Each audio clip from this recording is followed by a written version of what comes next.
So that actually turned out to be 3 cars. So gave me a minute to be burnt in the breather. I did actually see there. That ash tree is trying to come back through the dieback.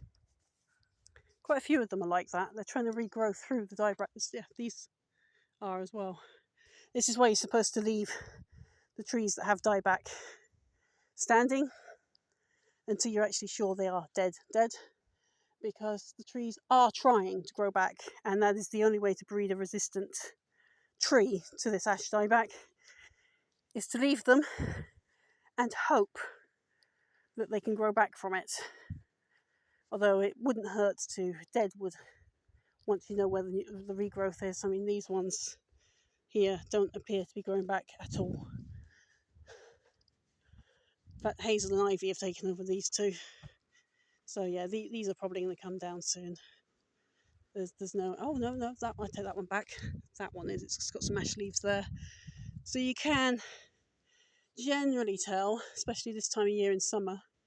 So yeah, this one is trying to fight back. That one though, not seeing any leaf on it. In fact, I'm only seeing ivy. So that one's gone.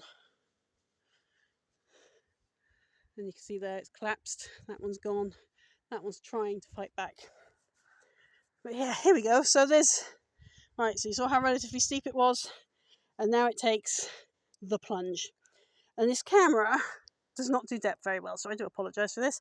But this road is a very, very deceptive hill. It is steeper than it looks. And I am, currently walking down it. I feel like I'm going to melt because it is that hot. And there's another car coming, so I'm just going to get out of his way. So, as you can see, you have got to get out of the way of the cars. The cars, I mean, she's going at a reasonable pace, actually, that one. Some of them don't. She was going about 30, but some of them belt down here at 60. And when you're coming out here, as I was saying earlier, about 7, 8 in the morning, if it's not school holidays, you are dealing with the school traffic, and they belt down here. There is a joke in the village where we call it the Mad Mum Dash. To be fair, it's not always mums. There's plenty of dads too, and others. But the point being, it was a joke about the Mad School Dash. Because they are crazy. They just belt down here. You'd think they'd be concerned about the safety of their kids. And I think on some level they are. But 60 mile an hour here, and it is car after car after car after car after car. So what would normally take you, let's say if you were fit and healthy, an actual average 30-minute walk, it becomes an hour and a half because you're dodging cars. And not one of them will give you a lift on their return trip. You will see them go in with kids, and then they will drive out. Just as crazily at 60 miles an hour. Not one will stop and ask you if you would like a lift. They will just belt past you and have a go at you for being in the way. So, and that's not all of them on that dash, but there are those bad apples. And yeah, so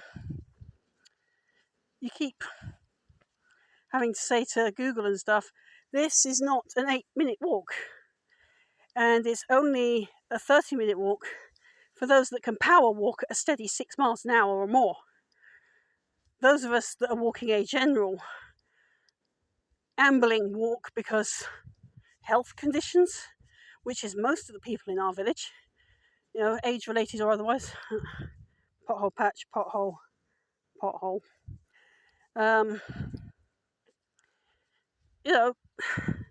That's a lot of people. And it honestly takes an hour to walk this road, especially when you have to keep dodging cars. So I'm just going to turn this away so I don't catch the number plate. So, yeah. So, yeah. That's an hour without cars. With cars, that bumps it up. So you're looking at about 30 seconds, sometimes 3 or 4 minutes. There's another car coming now. So I'm in the lunchtime rush now, where I will be. They won't pick me up now because I'm too close to the village. So if there was anyone that was to offer a lift, I wouldn't get one. So that was actually a very considerate car. She kept out of my way, even though I had actually had to jump into these hedges. So these hedges are not fun either. Now, there is a reason that we let them go like this, because skylarks nest in them. We did have yellowhammers up here until they forced the French firs being built on us. So I used to be able to stop and see yellowhammers up here in the thicket. Occasionally I might still see a blackcap, but yeah, when Natural England came out here, and you'll know the debacle we have with Natural England here in Devon, because of the whole Dartmoor's ponies ado, they claimed there wasn't a single endangered animal here. This village, it's a rather unique micro ecosystem or microsystem. I don't know, I've forgotten the actual term. I'll remember it later. So it's actually a basin. It's not a volcanic basin. It's just how the hills are formed. So all these hills out there. So that's the sea out there.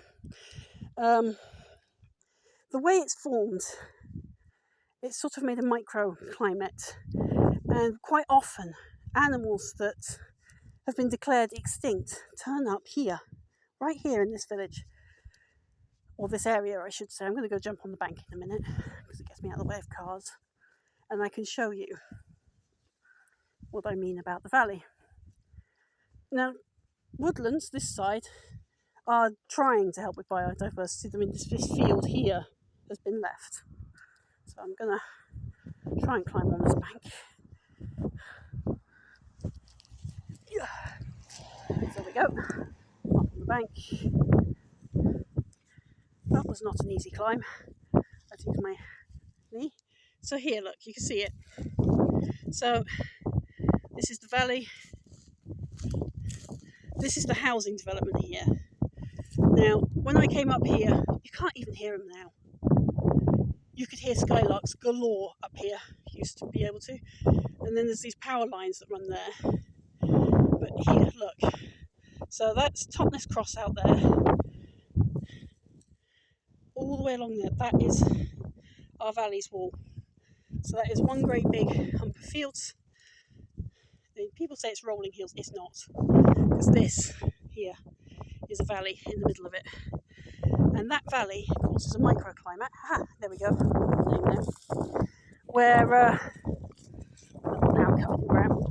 Get that off me.